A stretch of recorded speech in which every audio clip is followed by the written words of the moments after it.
الرجيم بسم الله الرحمن الرحيم قاف والقرآن المجيد بل عجبوا أن جاءهم منذر منهم فقال الكافرون هذا شيء عجيب أإذا متنا وكنا ترابا ذلك رجع بعيد قد علمنا ما تنقص الأرض منهم وعندنا كتاب حفيظ بل كذبوا بالحق لما جاءهم فهم في أمر مريج أفلم ينظروا إلى السماء فوقهم كيف بنيناها وزيناها وما لها من فروج والأرض مددناها وألقينا فيها رواسي وأنبتنا فيها من كل زوج بهيج تبصرة وذكرى لكل عبد منيب ونزلنا من السماء ماء مباركا فأنبتنا به جنات وحب الحصيد والنخل باسقات لها طلع نضيد رزقا للعباد وأحيينا به بلدة ميتا كذلك الخروج كذبت قبلهم قوم نوح وأصحاب الرس وثمود وعاد وفرعون وإخوان لوط وأصحاب الأيكة وقوم تبع كل كذب الرسل فحق وعيد أفعينا بالخلق الأول بل هم في لبس من خلق جديد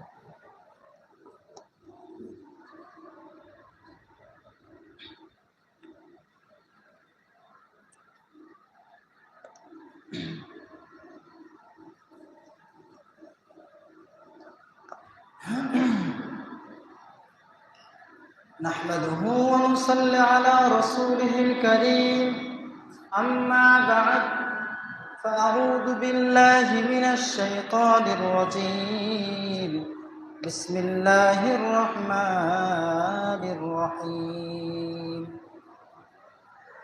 يا أيها الذين آمنوا إنما الخمر والميسر والأنصاب والأزلام رجس من عمل الشيطان فاجتنبوه لعلكم تفلحون إنما يريد الشيطان أن يوقع بينكم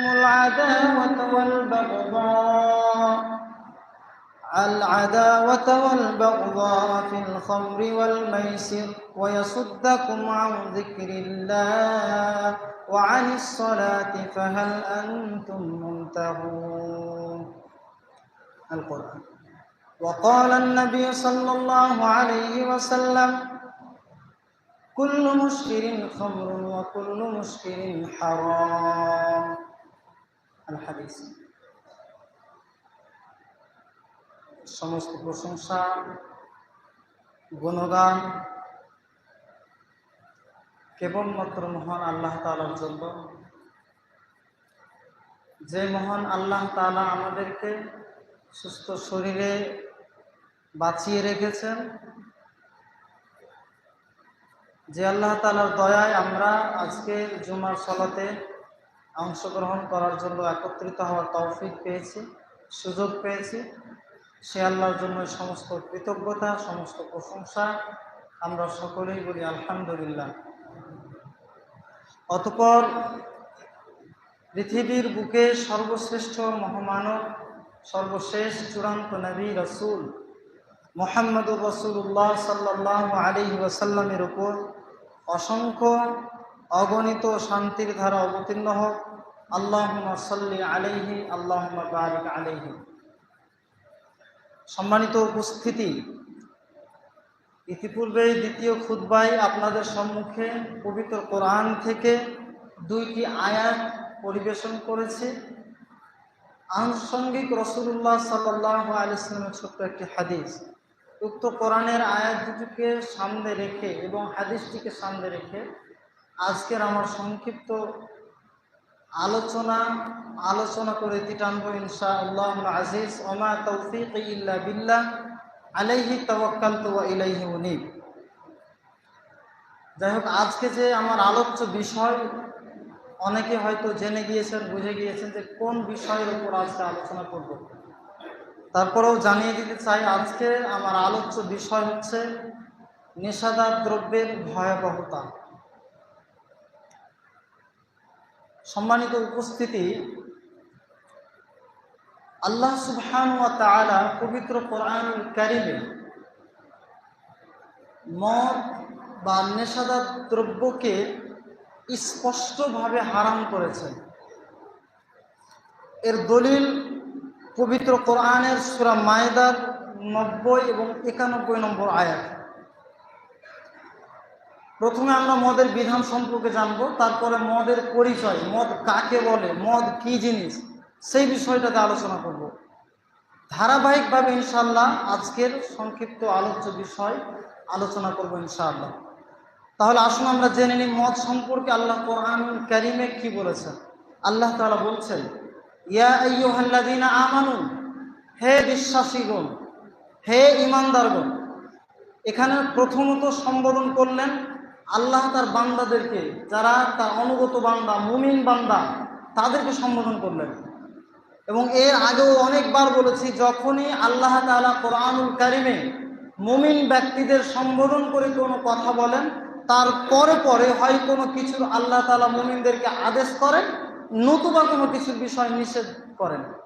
এই আয়াতে আল্লাহ তাআলা নিষেধ করছেন কিছু বিষয় সম্পর্কে। আল্লাহ বলছেন, ইয়া আইয়ুহাল্লাযীনা আমানু, হে বিশ্বাসীগণ, ঈমানদারগণ, ইন্নামাল খামরু ওয়াল মাইসিরু ওয়াল আনসাবু ওয়াল আজলামু রিজসুম মিন আমালিশ শাইতান, যে নিশ্চয় মদ, জুয়া, প্রতিমা এবং ভাগ্য নির্ধারক যে বিষয়গুলো আছে, এগুলো সবই হচ্ছে শয়তানের অপবিত্র কাজ। ফাজতানিবুহু লাআল্লাকুম তুফলিহুন, সুতরাং তোমরা এগুলো থেকে বেঁচে থাকো যাতে করে তোমরা কল্যাণ প্রাপ্ত হও, সফল হও। ইন্নামা ইউরিদুশ শাইতানু আন ইউকিআ বাইনাকুমুল আদাওয়াতা ওয়াল বাগদা ফিল খামরি ওয়াল মাইসির, আর শয়তান তোমাদের মাঝে মদ এবং জুয়ার মাধ্যমে শত্রুতা এবং একে অপরের মাঝে বিদ্বেষ সঞ্চারিত করতে চায়। ওয়াসুদ্দাকুম আন যিকরিল্লাহ, এবং তোমাদেরকে আল্লাহর জিকির, আল্লাহর স্মরণ থেকে গাফেল রাখতে চায়। ওয়া আনিস সালাহ, এবং সালাত থেকে তোমাদেরকে বিরত রাখতে চায় এই মদ এবং জুয়ার মাধ্যমে। ফাহাল আনতুম মুনতাহুন, তাহলে কি তোমরা বিরত থাকবে? তাহলে আল্লাহ সুবহানাহু ওয়া তাআলা এই আয়াতে বলছেন, এই আয়াতে আল্লাহ সুবহানাহু ওয়া তাআলা কয়েকটি অন্যায় অশ্লীল কাজকে হারাম করেছেন স্পষ্টভাবে। 1, নেশাদার দ্রব্য। 2, জুয়া, যা মানুষকে সামাজিকভাবে এবং অর্থনৈতিকভাবে পঙ্গু করে দেয়। 3, পীর, দরবেশ, অলি আউলিয়া, মূর্তি, এগুলো সব কিছুকে হারাম করেছে যেগুলো শিরিক। এবং 4 নম্বর হচ্ছে যে ভাগ্য নির্ধারক যে ষড়সমূহ বিষয়গুলো আছে, যেগুলো লটারির মাধ্যমে ভাগ্য নির্ধারণ করে তার জীবনে কি ঘটবে না ঘটবে, কোন জায়গায় পৌঁছাবে, এই জাতীয় সমস্ত কিছু হচ্ছে হারাম এবং এগুলো হচ্ছে শিরকের অন্তর্ভুক্ত। এই সমস্ত কিছু আল্লাহ সুবহানাহু ওয়া তাআলা হারাম করেছেন। তাহলে আমরা এই আয়াত দ্বারা স্পষ্ট বুঝতে পারলাম যে আল্লাহ সুবহানাহু ওয়া তাআলা মদকে হারাম করেছেন। এবার আমরা আসি, মদ কি জিনিস, মদ কাকে বলে, মদের সংজ্ঞাটা কি। আমরা এই সংজ্ঞাটা খুব ভালোভাবে একটু জানব, মদ কাকে বলা হয়। মদের সংজ্ঞা বলতে গিয়ে বিভিন্ন বিশেষজ্ঞগণ তারা বিভিন্ন রকম সংজ্ঞায় সংজ্ঞায়িত করেছেন। তার মধ্য থেকে যেগুলো মেন, যেগুলো সর্বজন স্বীকৃত, সেই সঙ্গে আপনাদের সম্মুখে আলোচনা করব। সর্বোপরি রাসূলুল্লাহ সাল্লাল্লাহু আলাইহি ওয়াসাল্লাম মদ সম্পর্কে কি বলেছেন, তিনি মদের সংজ্ঞা কি দিয়েছেন, সেই বিষয়ে ইনশাআল্লাহ আলোচনা হবে। মদ কাকে বলা হয়? মদ বলা হয় যে পানীয় দ্রব্য এবং খাদ্য সেবন করলে বা ভক্ষণ করলে মস্তিষ্কের বিকৃতি ঘটে। অর্থাৎ যে পানীয় বা খাদ্য সেবন করলে, ভক্ষণ করলে স্বাভাবিক জ্ঞান বিলুপ্ত হয়ে যাওয়ার কারণে আবল তাবল মানুষ বকে, মাথা ঘুরতে থাকে এবং তার শরীরটা ঢলে পড়ে যায় ইত্যাদি, এই সমস্ত লক্ষণ যদি প্রকাশ পায়, যেগুলো পানীয় দ্রব্য পান করলে এই লক্ষণগুলো প্রকাশ পাবে, অথবা খাদ্যদ্রব্য যেসব পান করলে এইসব লক্ষণ প্রকাশ পাবে, সেগুলোকে আরবিতে বলা হয় খামর, আর বাংলাতে একে বলা হচ্ছে মদ। এবার আমরা আসি মদের ব্যাপারে আল্লাহ রাসূল সাল্লাল্লাহু আলাইহি ওয়াসাল্লাম কি বলেছেন। মদ সম্পর্কে আল্লাহ রাসূল বলেছেন, সেই বুখারীর হাদিস, সেই মুসলিমও এসেছে, আল্লাহ রাসূল বলছেন কুল্লু মুশকিরিন খামর, প্রত্যেক নেশাজাত দ্রব্যই হচ্ছে মদ, ও কুল্লু খামরিন হারাম, এবং প্রত্যেক মদই হচ্ছে হারাম। অপর একটি হাদিস রাসূল সাল্লাল্লাহু আলাইহি ওয়াসাল্লাম আরো বলছেন, মা আসকারা কাসীরুহু ফাকালিলুহু হারাম, যে নেশাজাত দ্রব্য বেশি পরিমাণ খেলে নেশা সৃষ্টি হয়, তার অল্প পরিমাণ খাওয়াটাও হচ্ছে হারাম। আল্লাহ রাসূল বলছেন যেই বস্তু বেশি পরিমাণ খেলে নেশা সৃষ্টি হয়, তার কম পরিমাণ খাওয়া হচ্ছে হারাম। তাহলে এই হচ্ছে মদ। সম্মানিত উপস্থিতি, আমরা শুধু বোতলে করে পানীয় দ্রব্য যে জিনিসগুলো পাওয়া যায় নেশা সৃষ্টি হয়, সেটাকে আমরা মদ বলে আখ্যায়িত করে থাকি। কিন্তু এটাকে আমরা যদি মদের সীমাবদ্ধতা করে ফেলি, তাহলে এটা আমাদের চরম মূর্খামির কাজ হবে। চাচা, আপনাকে বলছি, আপনি প্রত্যেক দিন যখন 5 ওয়াক্ত নামাজ পড়তে আসেন, ওই লুঙ্গিতে করে যে গুলগুলো গুজে নিয়ে আসেন, এই যে গুল, এটা হচ্ছে মদ, এটা হারাম। অথচ আল্লাহর পবিত্র জায়গায়, আল্লাহর ঘরে নামাজ পড়তে আসছেন, মসজিদে আসছেন, আর সেই গুল আপনি লুঙ্গিতে করে গুজে আপনি নামাজ পড়তে আসছেন, অথচ এটা মদ, এটা হারাম। আপনার পকেটে এখন যে বিড়িটা আপনি নিয়ে এসেছেন, এই বিড়িটা হচ্ছে মদ, এটা স্পষ্টভাবে হারাম। কারণ এইগুলো যত আপনি অল্প খান না কেন, বেশি পরিমাণ যদি খান, আপনার মানে নেশা ধরবে। নেশা না হতে গেলে আপনার মস্তিষ্কে বিকৃতি ঘটবে, আপনার শারীরিকভাবে অনেক ক্ষতি রয়েছে। এগুলো হারাম স্পষ্টভাবে। আপনি এই যে জর্দা দিয়ে পান খাচ্ছেন বা জর্দা খাচ্ছেন, আপনি খৈনি নিয়ে আসছেন, খৈনি খাচ্ছেন, এগুলো সবই হচ্ছে স্পষ্টভাবে হারাম, স্পষ্টভাবে হারাম। এবার আসি WHO, ওয়ার্ল্ড হেলথ অর্গানাইজেশন, অর্থাৎ বিশ্ব স্বাস্থ্য সংস্থা মাদকদ্রব্য সম্পর্কে কি বলেছেন। ওয়ার্ল্ড হেলথ অর্গানাইজেশন, বিশ্ব স্বাস্থ্য সংস্থা, মাদকদ্রব্যের এক আন্তর্জাতিক শ্রেণী বিন্যাস করে বলেছেন যে মাদকদ্রব্যের অন্যতম এক প্রকার হচ্ছে বিড়ি, সিগারেট, চুরুট, হুক্কা, জর্দা, সাদা পাতা, খৈনি, দাঁতের গুল ইত্যাদি, এগুলো সবই হচ্ছে তামাক এবং তামাকজাত দ্রব্য, যা কম বেশি সকল কিছুতেই নেশা সৃষ্টি করে। সম্মানিত উপস্থিতি, এবার আসি তৃতীয় পয়েন্টে আলোচনা করব। এই যে বিড়ি, সিগারেট, গুল, খৈনি, জর্দা, এগুলো বিশেষভাবে বলতে চাচ্ছি। যেগুলো পানীয় দ্রব্য আছে, মদ, যেগুলো দোকানে বিক্রি হয় আর কি, সেগুলো তো হারাম, আমরা স্পষ্টভাবে জানি। হিরোইন, এগুলো হারাম স্পষ্টভাবে জানি। গাঁজা, এগুলো স্পষ্ট হারাম আমরা জানি। বিয়ার পান করা, এগুলো হারাম স্পষ্ট জানি।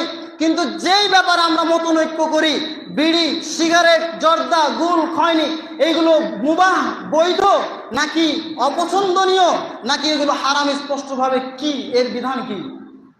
প্রথমত এই বিষয়টা নিয়ে একটু আলোচনা করব, ক্লিয়ার করার চেষ্টা করব। সম্মানিত উপস্থিতি, তামাক এবং ধূমপান প্রচলিত হওয়ার পর কোনো ফাঁকি বিশেষজ্ঞগণ তারা মত প্রকাশ করেছেন। প্রথম দিকের মত এটা যে এই বিড়ি, সিগারেট, গুল, খৈনি, জর্দা এগুলো পান করা হচ্ছে মুবাহ বা বৈধ। কারণ রাসূলুল্লাহ সাল্লাল্লাহু আলাইহি সাল্লামের যুগে এইগুলো বিদ্যমান না থাকায় অবৈধ বলার মতো সুনির্দিষ্ট কোনো কারণ পাওয়া যায় না বলে এক শ্রেণীর ফাকিহগণ তারা মত প্রকাশ করেছিলেন। কিন্তু তার অল্প সময়ের মধ্যেই অধিকাংশ ফাকিহগণ মত প্রকাশ করেছেন যে ধূমপান এবং জর্দা, তামাক এগুলো হচ্ছে মাকরুহ, অর্থাৎ শরীয়তের দৃষ্টিতে অন্যায় এবং অপছন্দনীয় এগুলো কাজ। পরবর্তীতে বর্তমান সময়ে আধুনিক বৈজ্ঞানিক গবেষণায় প্রমাণিত হয়েছে যে জর্দা, ধূমপান, তামাক এগুলো মানুষের শরীরের জন্য অত্যন্ত ক্ষতির কারক। বিশেষ করে নেশা সৃষ্টি হওয়ার কারণে আরও বেশি ক্ষতিকারক। এবার আসুন রাসূলুল্লাহ সাল্লাল্লাহু আলাইহি ওয়াসাল্লাম কি বলেছেন? আল্লাহ রাসূল বলছেন, কুল্লু মুশকিরিন খামর, প্রত্যেক নেশা জাতীয় দ্রব্যই হচ্ছে মদ, ও কুল্লু খামরিন হারাম, এবং প্রত্যেক মদই হচ্ছে হারাম। এই জন্যই এই হাদিসটির আলোকে প্রায় সমস্ত ওলামায়ে কেরামগণ তারা একমত পোষণ করেছেন এবং এটা স্পষ্টভাবে তারা বলে থাকেন যে ধূমপান, জর্দা, তামাক এগুলো সবই হচ্ছে হারাম। এটাই চূড়ান্ত এবং সত্য কথা, সর্বজন স্বীকৃত একটা মত, এতে কোনো সন্দেহ নেই। সম্মানিত উপস্থিতি, এবার আসি যে এই মাদকদ্রব্য যদি আমরা পান করি, তামাকজাত দ্রব্য যদি আমরা পান করি, তাহলে আমাদের কি ক্ষতি আছে, এর অপকারিতা কি, এই সম্পর্কে সংক্ষিপ্ত আলোচনা। সম্মানিত শ্রোতামণ্ডলী, বিজ্ঞানীরা এবং ডাক্তারগণ তারা ব্যাপক গবেষণা করে দেখেছেন যে তামাকে প্রায় 12,000-এরও বেশি উপাদান রয়েছে, যার কোনো একটিও মানুষের জন্য উপকার নয়। বিশেষ করে তার মধ্যে থেকে 2টি উপাদান রয়েছে, একটা হচ্ছে অ্যালকালয়েড এবং একটা হচ্ছে নিকোটিন।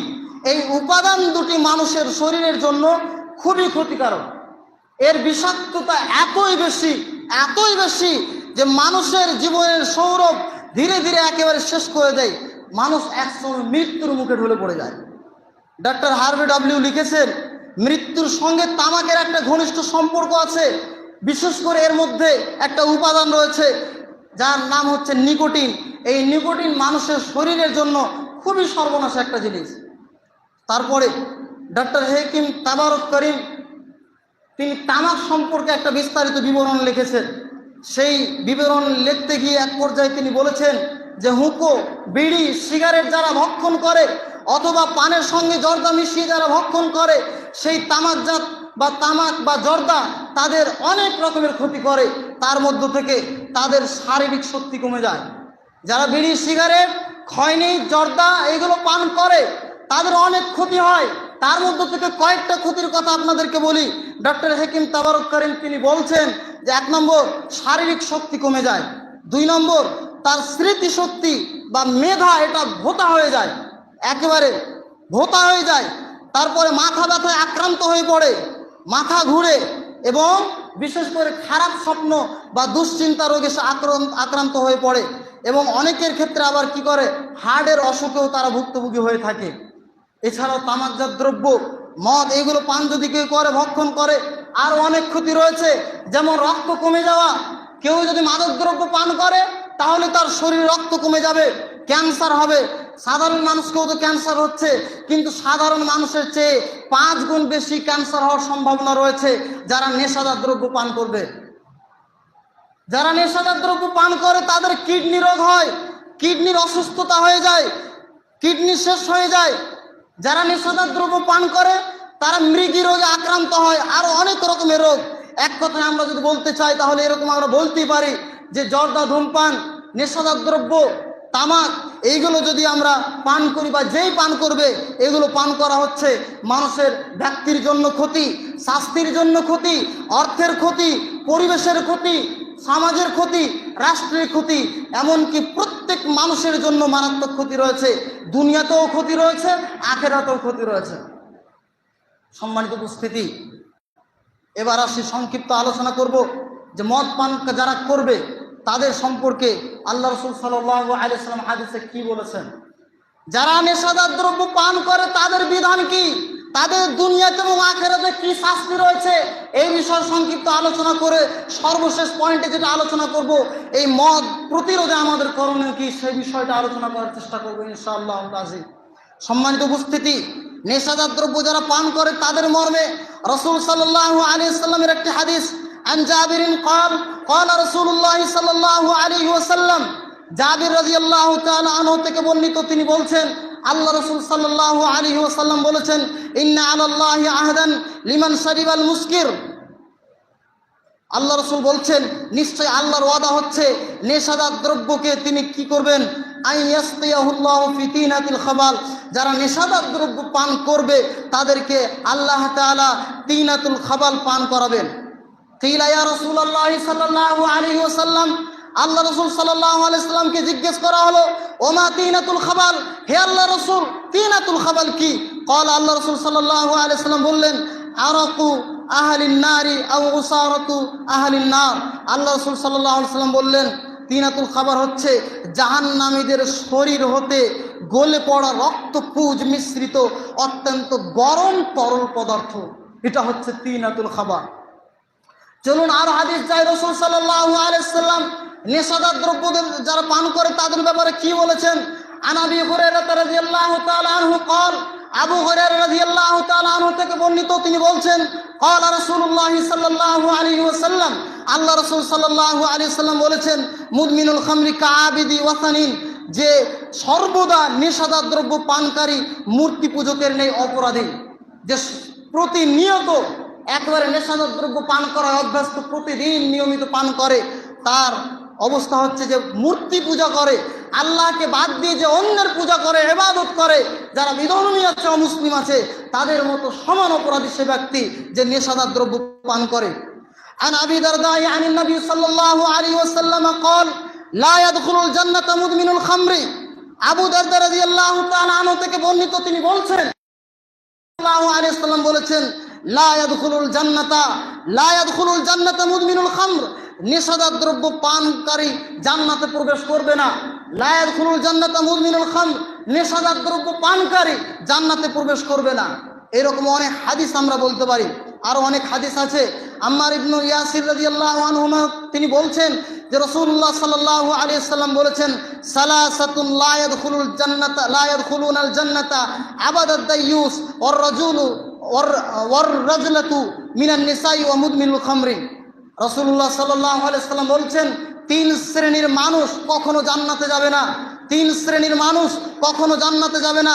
তার এক নম্বর হচ্ছে আদ-দাইয়ুস, যে ব্যক্তি তার পরিবারে অন্যায় বেহায়াপনার আশ্রয় দেয়, সুযোগ দেয়, সেই ব্যক্তি হচ্ছে দাইয়ুস, সেই দাইয়ুস কখনো জান্নাতে যাবে না।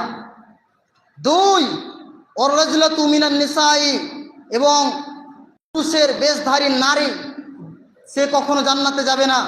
ওয়া মুদমিনুল খামরি, এবং নিয়মিত নেশাদার দ্রব্য পানকারী ব্যক্তি কখনো জান্নাতে যাবে না।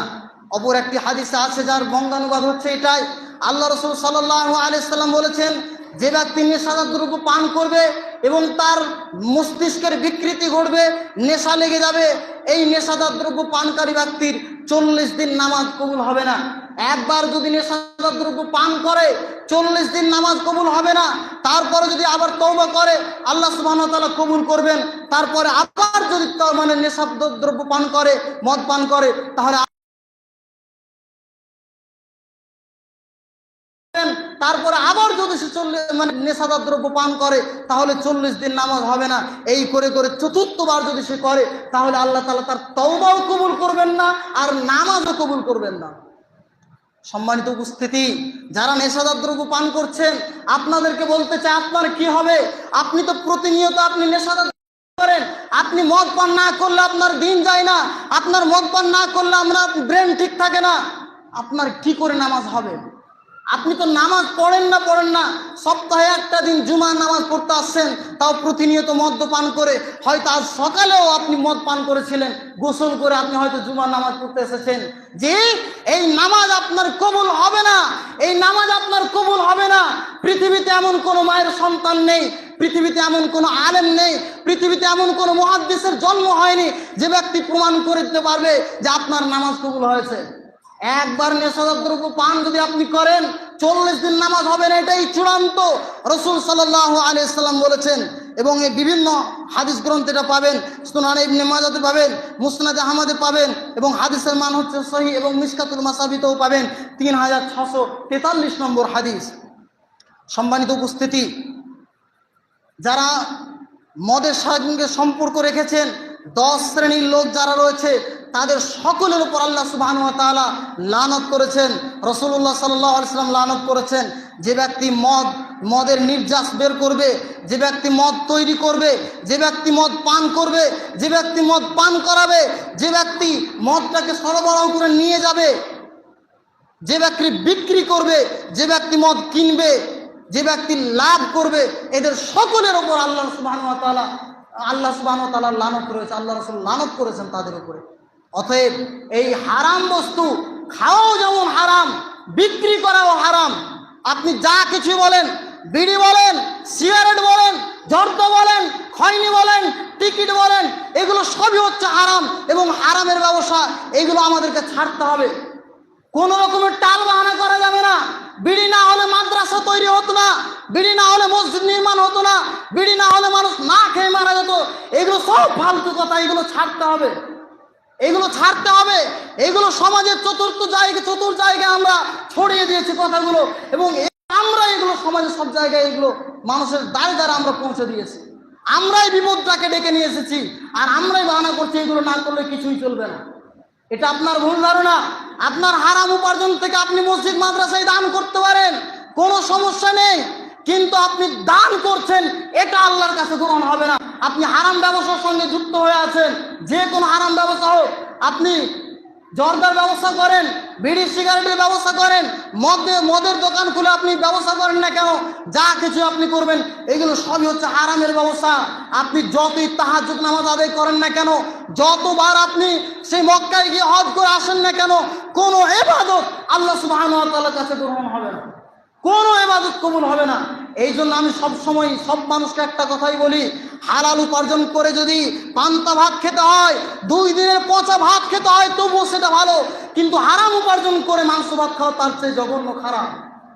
হারাম উপার্জন করে মাংস ভাত খাওয়ার চেয়ে নুন দিয়ে ভাত খাওয়া অনেক গুণে উত্তম, অনেক গুণে ভালো। সম্মানিত উপস্থিতি, টাল বাহানা করে কোনো উপায় নেই। আপনাকে আপনার কবরে যেতে হবে, আমাকে আমার কবরে যেতে হবে, জবাব কিন্তু দিতে হবে। সময় অল্প, 2 দিনের জন্য আমরা দুনিয়ায় এসেছি। এই দুনিয়া অর্জন করতে গিয়ে, দুনিয়ায় সুখ স্বাচ্ছন্দ্য জীবন লাভ করতে গিয়ে আখিরাত যাতে হারিয়ে না ফেলি, সেই দিকে আমাদেরকে লক্ষ্য রাখতে হবে। আর কতগুলো পুরুষ রয়েছে, মানুষ রয়েছে যারা এইগুলো বলে যে বিড়ি না যদি বাঁধে তাহলে খাবে কি। যুবক, তুমি কি কাপুরুষ? তোমার কি বিবেক নেই? তোমার কি বুদ্ধি নেই? জ্ঞান শক্তি সব লোপ পেয়ে গিয়েছে, হিতাহিত জ্ঞান নেই। তুমি পুরুষ, তুমি বিয়ে করেছো, সেই সংসার পরিবার পরিচালনা করার দায়িত্ব তোমাকে আল্লাহ দিয়েছে, তোমার স্ত্রীকে দেয়নি, তোমার বোনকে দেয়নি, তোমার মাকে দেয়নি। তুমি কাপুরুষ, তোমার স্ত্রীর উপর নির্ভর করে কেন তাকে তুমি বিড়ি বাঁধাবে? তুমি তাকে অবৈধ পথে কেন তুমি উপার্জন করতে বাধ্য করবে? প্রয়োজন যদি হয় 8 ঘন্টার জায়গায় আপনি 10 ঘন্টা আপনি কাজ করুন, 10 ঘন্টার জায়গায় 12 ঘন্টা কাজ করুন, 12 ঘন্টার জায়গায় আপনি 14 ঘন্টা কাজ করুন। হালাল পথে কাজ করতে হবে, হারাম পথে নয়। হারাম থেকে বেঁচে থাকতে হবে। সম্মানিত উপস্থিতি, সময় শেষ হয়ে যাচ্ছে। মদ প্রতিরোধে আমাদের করণীয় কি, এই সম্পর্কে 2-1 মিনিট টাচ দিয়ে। সম্মানিত উপস্থিতি, মদ যদি আমরা প্রতিরোধ করতে চাই তাহলে আমরা 2 রকম প্রতিরোধ করতে পারি। মাদকতা প্রতিরোধের মূলত উপায় হচ্ছে 2টা, একটা হচ্ছে নৈতিক, আরেকটা হচ্ছে প্রশাসনিক, এবং প্রত্যেকটাই 2 ভাগে বিভক্ত। নৈতিক প্রতিরোধ যেটা 2 ভাগে হতে পারে, 1 নম্বর হচ্ছে মানবিক মূল্যবোধ জাগিয়ে তোলা, মানুষদের গড়ে তুলতে হবে, সমাজে, পরিবারে, পরিবেশে, সব জায়গায় তাদেরকে বুঝাতে হবে।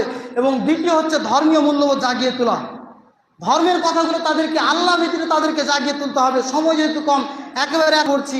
আর দ্বিতীয় উপায় হচ্ছে প্রশাসনিক প্রতিরোধ, প্রশাসনের মাধ্যমে প্রতিরোধ করতে হবে।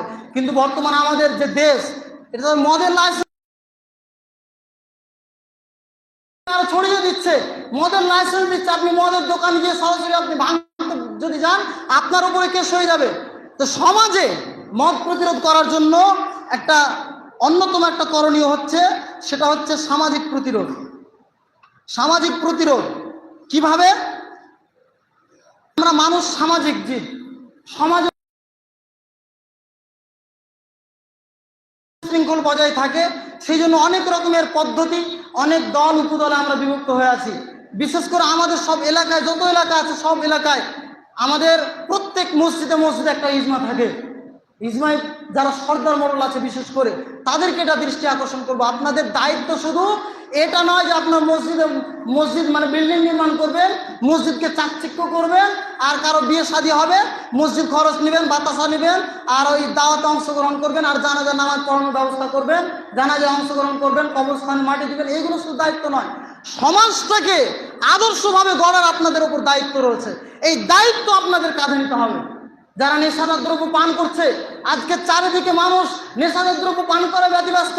কেউ গাঁজা, কেউ হিরোইন, কেউ মদ, কেউ আরো ফেন্সিডিল, আরো কত রকম নেশাদার দ্রব্য আজকে চারিদিকে ছড়িয়ে গেছে। সব জায়গায় অশান্তি আর অশান্তি। এগুলো প্রতিরোধ করার জন্য আমাদেরকে চিন্তা ভাবনা করতে হবে। প্রত্যেক জামাতে, প্রত্যেক ইজমায়, বিশেষ করে সর্দার মহল যারা আছে, তারা যদি পদক্ষেপ গ্রহণ করে, কেউ যদি নেশাদার দ্রব্য পান করার যদি প্রমাণিত হয়ে যায়, দেখা যায়, তাহলে তাকে জামাত থেকে বহিষ্কৃত করতে হবে। এইরকম যদি কেউ ব্যবস্থা নিতে পারে যে মদ্যপান যে নিয়মিত করবে, যদি তাওবা না করে ফিরে না আসে, তাহলে জানাজার তার হবে না, কবরস্থানে তাকে মাটি দেওয়া যাবে না, এইরকম সর্বসম্মতিক্রমে যদি একটা সিদ্ধান্ত নেই, তাহলে মানুষ লজ্জা করে হলেও সে মদ পান করা থেকে বিরত থাকবে।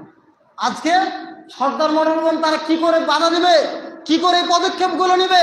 তাদের নিজের পরিবারের সদস্যরা বিভিন্ন ধরনের হারামের সঙ্গে জড়িত হয়ে আছে।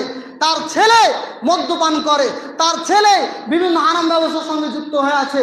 বেনামাজি তার ছেলে, কি করে বেনামাজিকে মাটি দিতে দিবে না? তার ঘরে তো বেনামাজি পুষে আসছে। তো এই করলে চলবে না। দায়িত্ব নিয়েছেন, দায়িত্ব পালন করতে হবে। দায়িত্ব সকলের জন্য সমান। দায়িত্ব পালন যখন আপনি করবেন, আপনার ছেলে, আপনার প্রতিবেশী, আপনার ইমার কে হয় না হয় এটা দেখা চলবে না। সকলের জন্য আইন সমান করতে হবে। সমান সোজা হবে না মানে অবশ্যই সোজা হতে বাধ্য হবে।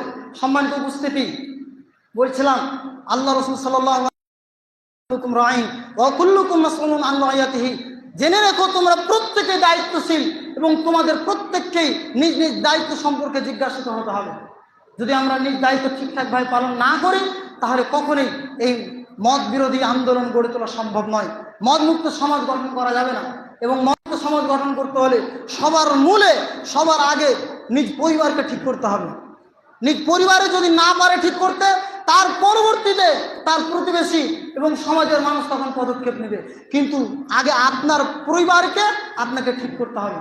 সম্মানিত উপস্থিতি, অনেক কথাই বললাম, অনেক কথা অনেকে মানুষের কাছে খুব হয়তো আঘাত লাগতে পারে, কিন্তু বিশ্বাস করুন, ওয়াল্লাহি আল্লাহর শপথ করে বলছি, আল্লাহর শপথ করে বলছি, আল্লাহকে সাক্ষী রেখে বলছি, আপনার সঙ্গে কোনোদিন আমার মনোমালিন্য হয়নি, আপনার সঙ্গে কোনোদিন ঝগড়া আমার হয়নি, কথা কাটাকাটি আর রাগারাগিও হয়নি।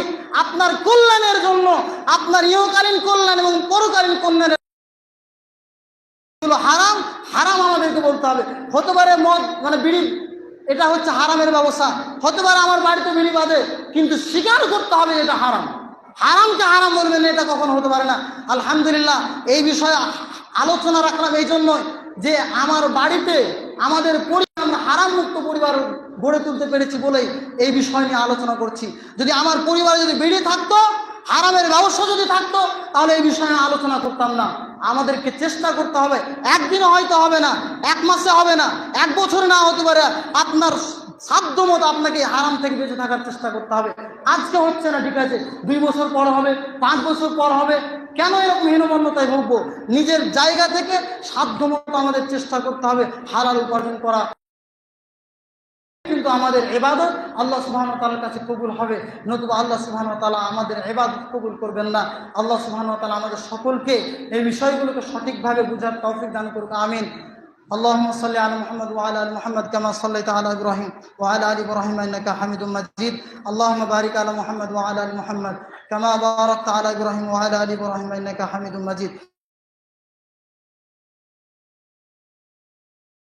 السلام عليكم ورحمة الله.